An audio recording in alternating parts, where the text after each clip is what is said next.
নমস্কার। আমরা সোনার তরী, বিষয় আবৃত্তি, বিভাগ ও। আমরা সর্বভারতীয় সঙ্গীত ও সংস্কৃতি পরিষদের অনলাইন সাংস্কৃতিক প্রতিযোগিতা 2026-এ অংশগ্রহণ করছি। আমরা শোনাবো কবি সুবোধ সরকারের লেখা শাড়ি।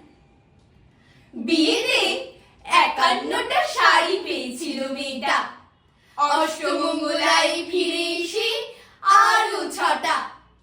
এত শাড়ি একসঙ্গে সে জীবনে দেখেনি। আলমারির প্রথম থাকে সে রাখলো সব নীল শাড়িতে। হালকা নীল একটাকে জড়িয়ে ধরে বলল, তুই আমার আকাশ। দ্বিতীয় থাকে রাখলো সব গোলাপিতে। একটা গোলাপিকে জড়িয়ে সে বলল, তোর নাম অভিমান। তৃতীয় থাকে 3টে ময়ূর, যেন 3 দিক থেকে ছুটে আসা সুখ। তেজপাতা রং যে শাড়িটার, তার নাম দিল বিষাদ। সারা বছর সে শুধু শাড়ি উপহার পেল। এত শাড়ি সে কি করে এক জীবনে পরবে? কিন্তু বছর যেতে না যেতে ঘটে গেল সেই ঘটনাটা। সন্ধ্যের মুখে মেয়েটি বেরিয়েছিল স্বামীর সঙ্গে চাইনিজ খেতে। কাপড়ে বুক বাঁধা নিতে ছেড়ে এসে দাঁড়ালো, স্বামীর তলপেটে ঢুকে গেল 12 ইঞ্চি। ওপর থেকে নিচে, নিচে নেমে ডান দিকে পড়ে রইল খাবার। চিলিভিস থেকে তখনও ধোয়া উঠছে।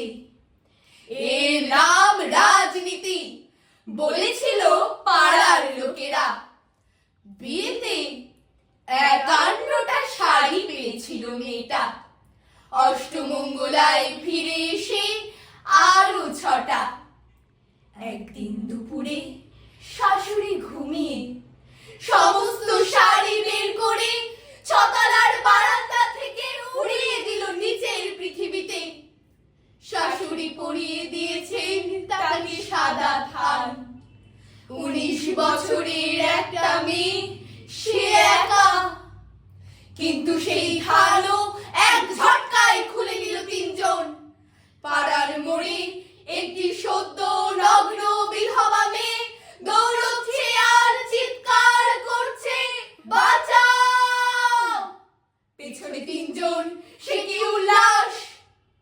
নির্বাক পাড়ার লোকেরা। বিয়েতে 51টা শাড়ি পেয়েছিল মেয়েটা। নমস্কার।